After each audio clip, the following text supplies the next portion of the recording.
what should have been a team mission to extract Rapidium for the Allied Corporation turned into a sole survivor ordeal, where Jan Dolski is the only person of his crew to still be alive after the botched landing.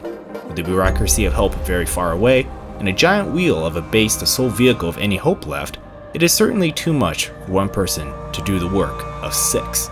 Desperate times call for desperate measures, and the corporation has a sole thing that can help Jan survive the planet and outrun the sun.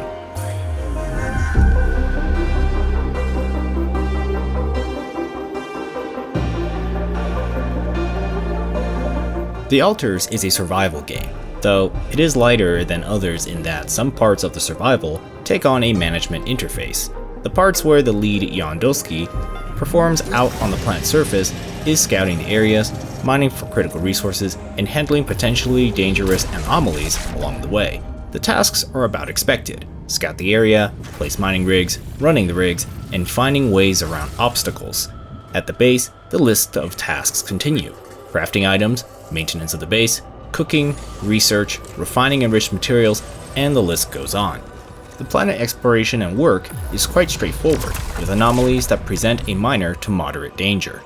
While Jan is capable of doing all of these tasks, it is not hard to see that there is no way one person can do all of this when he needs to sleep, the outdoors is bathed in high radiation at least 12 hours a day, and that giant giga-reactor of a sun is slowly encroaching, ready to fry the base to cinders.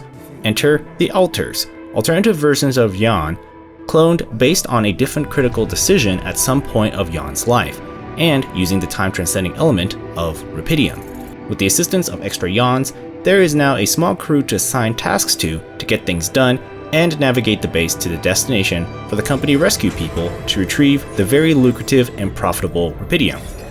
And Jan Dolski, of course. With getting resources, making things, and ensuring the base's survival, there is managing the small crew of Dolskis. This is not the survival experience of a post-apocalyptic setting where bandages are tracked and high realism is a factor. This is survival from a resource and people management perspective, and if anyone is good at bringing the stress to management games, it is 11-Bit Studios.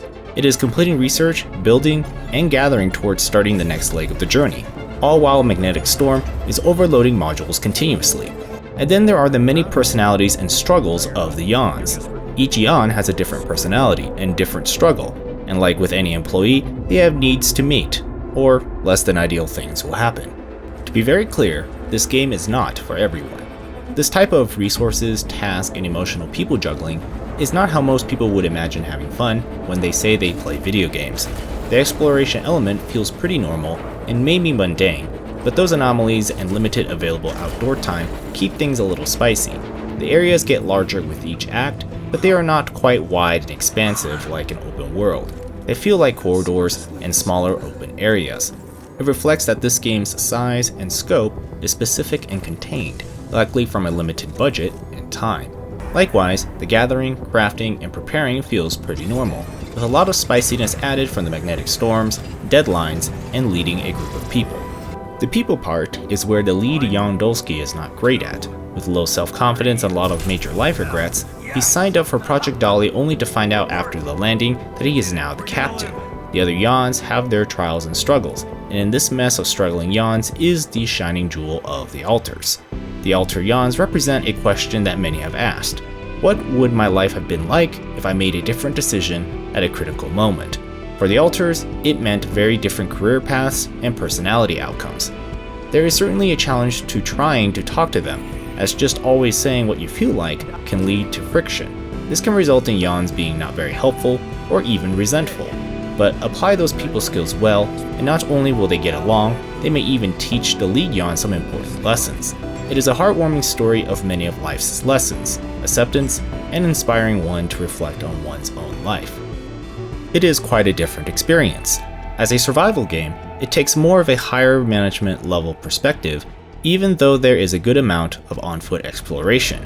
As a medium-small sized title, there are no new innovations, loud gimmicks, or intense depth for the core gameplay. It is competent until you involve the Altars. The trials are a desolate planet and management.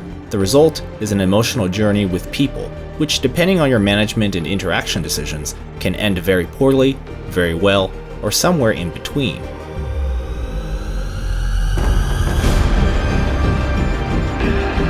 The stories of the Jans become the focal point of the experience, and combined with the elements of the survival gameplay, it creates a unique combination experience not commonly found.